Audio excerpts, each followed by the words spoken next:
Hello friends, welcome to exam Mantra. आज है 3 मई और 3 मई से करंट अफेयर के जितने भी क्वेश्चन बनेंगे वो हम इस लेक्चर में डिस्कस करेंगे।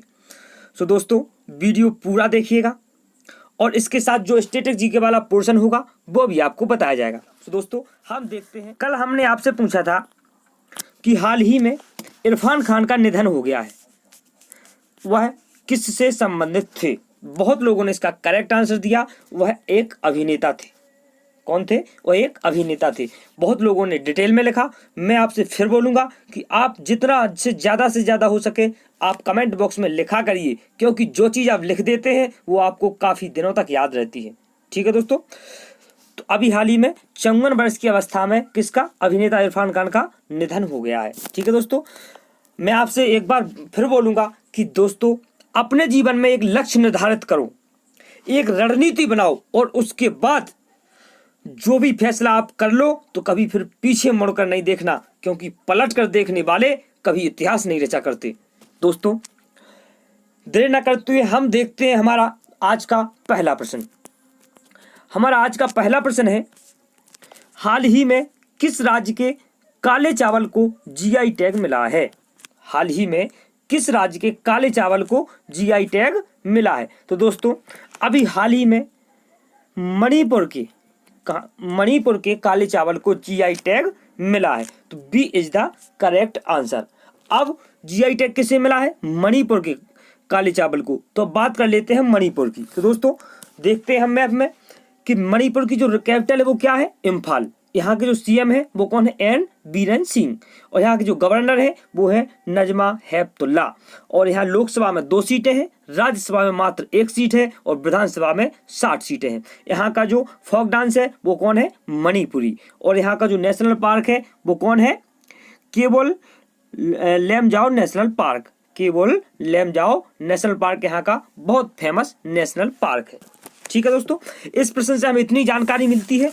अब हम देखते हैं हमारा आज का दूसरा प्रश्न। हमारा आज का दूसरा प्रश्न है दोस्तों कि केंद्र सरकार ने ऑस्ट्रिया में भारत का राजदूत किसे नियुक्त किया है? केंद्र सरकार ने ऑस्ट्रिया में भारत का नया राजदूत किसे नियुक्त किया है? तो दोस्तों, अभी हाल ही में जयदीप मजूमदार को, किसे? जयदीप मजूमदार को ऑस्ट्रिया में भारत का नया राजदूत नियुक्त किया है। तो B is the correct answer. अब जो राजदूत है वो कहाँ किया है नियुक्त? ऑस्ट्रिया में। तो बात कर लेते हैं हम ऑस्ट्रिया की। तो दोस्तों, ऑस्ट्रिया की जो राजधानी है वो क्या है? वियना। यहाँ जो करेंसी चलती है वो क्या चलती है? यूरो। और यहाँ के जो प्रेसिडेंट हैं वो है अलेक्जेंडर वैन डर बेलेन। कौन है? अलेक्जेंडर वैन डर और बेलेन। ठीक है दोस्तों, तो ये पूरा नाम है इनका। अब इस क्वेश्चन से हमें इतनी जानकारी मिलती है। अब हम बात करते हैं हमारे अगले क्वेश्चन की। हमारा अगला क्वेश्चन है दोस्तों, हाल ही में किसने #वी विल विन अभियान शुरू किया है? #वी विल विन अभियान शुरू किया है। दोस्तों, अभी हाल ही में फीफा ने, किसने? फीफा ने #वी विल विन अभियान शुरू किया है। तो सी इज द करेक्ट आंसर। अब वी विल विन अभियान किसने शुरू किया है? फीफा ने। तो बात कर लेते हैं दोस्तों हम फीफा की। तो दोस्तों, जो फीफा की हम फुल फॉर्म देखते हैं, फीफा की फुल फॉर्म क्या होती है? Federation international D football association. क्या होती है? Federation international D football association. ठीक है दोस्तों, अब हम देखते हैं हमारा अगला प्रश्न। अगला प्रश्न क्या है दोस्तों? हाल ही में हेमा भारली का निधन हो गया है, वह किससे संबंधित थे? तो अभी हाल ही में हेमा भारली का निधन हो गया है, वो एक स्वतंत्रता सेनानी थे। क्या थे? एक स्वतंत्रता सेनानी। अभी 101 साल की उम्र में हेमा भारली का निधन हो गया, जो क्या थे? एक स्वतंत्रता सेनानी। सी इज द करेक्ट आंसर। देख लेते हैं हम, ये है हमारे हेमा भारली, जिनका अभी हाल ही में निधन हुआ है और ये 101 साल के थे। हम देखते हैं अगला प्रश्न। हमारा अगला प्रश्न है, हाल ही में किसे गूगल पे इंडिया का सलाहकार नियुक्त किया गया है? हाल ही में किसे गूगल पे इंडिया का सलाहकार नियुक्त किया गया है? तो दोस्तों, इसका आंसर हो जाएगा B is the correct answer. अभी हाल ही में शिखा शर्मा को शिखा शर्मा को गूगल पे इंडिया का सलाहकार नियुक्त किया गया है। अब बात किसका किया गया है? गूगल पे। तो गूगल पे की बात करते हैं दोस्तों, तो ये गूगल पे है, यह यूपीआई आधारित क्या है? डिजिटल पेमेंट ऐप है, जिसका उद्घाटन 19 सितंबर 2017 को भारत के वित्त मंत्री अरुण जेटली जी द्वारा हुआ था। यह ऐप दूसरे ऐप जैसे भीम और फोन पे जैसा ही है। ठीक है दोस्तों, अब बात करते हैं हम हमारे अगले प्रश्न की। तो हमारा अगला प्रश्न है दोस्तों कि हाल ही में किसे ऑर्डर ऑफ राइजिंग सन पुरस्कार से सम्मानित किया गया है?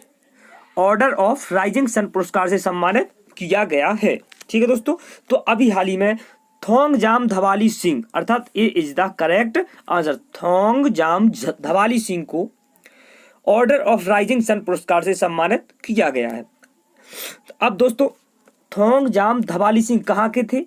ये हैं आपके जापान के। कहाँ के हैं? जापान के। और जापान सरकार ने अभी हाल ही में ऑर्डर ऑफ राइजिंग सन पुरस्कार से सम्मानित किया है किसे? थोंगजाम धवाली सिंह को।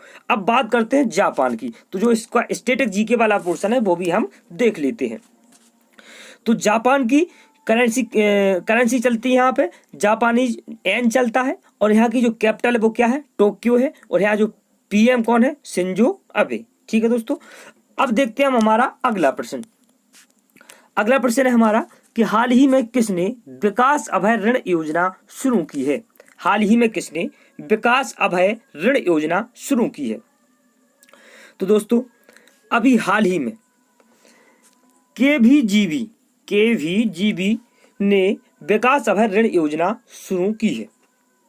अब जब केवीजीबी ने शुरू की है ये योजना, तो देख लेते हैं केवीजीबी क्या है। तो दोस्तों एक क्या है? बैंक। इसकी जो फुल फॉर्म होती है वो होती है कर्नाटका विकास ग्रामीण बैंक। क्या होती है? कर्नाटका विकास ग्रामीण बैंक। ठीक है दोस्तों, अब बात करते हैं हम इसकी जो स्थापना देख लेते हैं। इसकी जो स्थापना हुई थी 2005 में, और इसका जो हेडक्वार्टर है वो धारवाड़ कर्नाटक में ही है। ठीक है दोस्तों, और इसके जो चेयरमैन है वे है पी गोपी कृष्णा। ठीक दोस्तों, अब हम बात करते हैं हमारे अगले प्रश्न की। तो हमारा अगला प्रश्न है मनरेगा के तहत सबसे ज्यादा रोजगार देने वाला राज्य कौन सा है? दोस्तों बहुत बड़ी बात है, लॉकडाउन का समय चल रहा है, और ऐसे समय में भी जो छत्तीसगढ़ सरकार है उसने मनरेगा के तहत सबसे ज्यादा रोजगार प्रोवाइड किया है। ठीक है दोस्तों, तो इसका जो करेक्ट आंसर क्या हो जाएगा? D is the correct answer, अर्थात छत्तीसगढ़ ने मनरेगा के तहत सबसे ज्यादा रोजगार देने वाला राज्य कौन सा है? तो छत्तीसगढ़। अब बात करते हैं दोस्तों छत्तीसगढ़ की। तो दोस्तों छत्तीसगढ़ की राजधानी है रायपुर, और सीएम कौन है? भूपेश बघेल। यहाँ जो गवर्नर है वो है अनुसुईया उइके, और राज्यसभा में 5 सीटें, लोकसभा में 11 और विधानसभा में 90 सीटें हैं। यहाँ का जो लोक नृत्य है वो है राउत नचा। ठीक है दोस्तों, नेशनल पार्क कौन है? इंद्रावती नेशनल पार्क यहाँ का सबसे फेमस नेशनल पार्क है। दोस्तों एमजी नरेगा की जो फुल फॉर्म होती है वो क्या होती है? महात्मा गांधी राष्ट्रीय ग्रामीण रोजगार गारंटी अधिनियम। क्या होती है? महात्मा गांधी राष्ट्रीय ग्रामीण रोजगार गारंटी अधिनियम, ये होती है मनरेगा की फुल फॉर्म। अब हम देखते हैं हमारा अगला प्रश्न। दोस्तों बहुत ही प्यारा क्वेश्चन है हमारा, क्या है? हाल ही में दुनिया का सबसे ज्यादा देखे जाने वाला कार्यक्रम कौन बना है? तो दोस्तों सभी को इसका आंसर आ गया होगा। अभी हाल ही में रामायण दुनिया का सबसे ज्यादा देखे जाने वाला कार्यक्रम बना है। ठीक है दोस्तों, ये डीडी नेशनल पर आता है, और इसने अभी हाल ही में सभी कार्यक्रमों का रिकॉर्ड तोड़ दिया है। ठीक है दोस्तों, अब बात करते हैं हम रामायण की। तो दोस्तों हम तस्वीर में देख रहे हैं, ये है रामायण के अमर किरदार, अर्थात इन्हीं की पूजा होती है दोस्तों। और जो इसमें राम का किरदार निभाया था वो निभाया था अरुण गोविल जी ने, और जो सीता जी का किरदार निभाया था वो निभाया था दीपिका चिखलिया ने। ठीक है दोस्तों, तो ये थे हमारी आज की क्वेश्चन। अब दोस्तों हम देखते हैं आज का अगला क्वेश्चन। हमारा अगला क्वेश्चन है कि हाल ही में चुन्नी गोस्वामी का निधन हो गया है, वे कौन थे? तो अभी हाल ही में चुन्नी गोस्वामी का निधन हो गया है। वो क्या थे? एक फुटबॉलर थे। B is the correct answer. अब दोस्तों देखते हैं चुन्नी गोस्वामी कौन थे।